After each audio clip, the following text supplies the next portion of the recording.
பாட்டி, உங்கள் முதியோர் ஓய்வூதியம் இன்னும் வந்து சேரலையா? ஐயோ, என்ன கஷ்டகாலம் பாட்டி.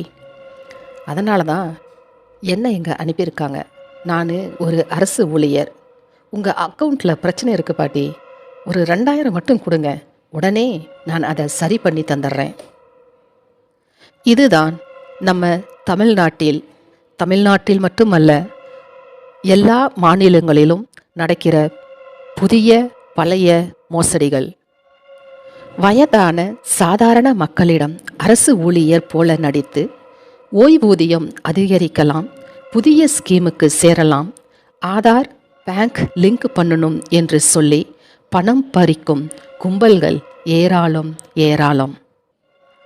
அவர்கள் கையாளும் யுக்திகள்: டோர் டு டோர் வந்து அரசு அதிகார போல நடிப்பார்கள்.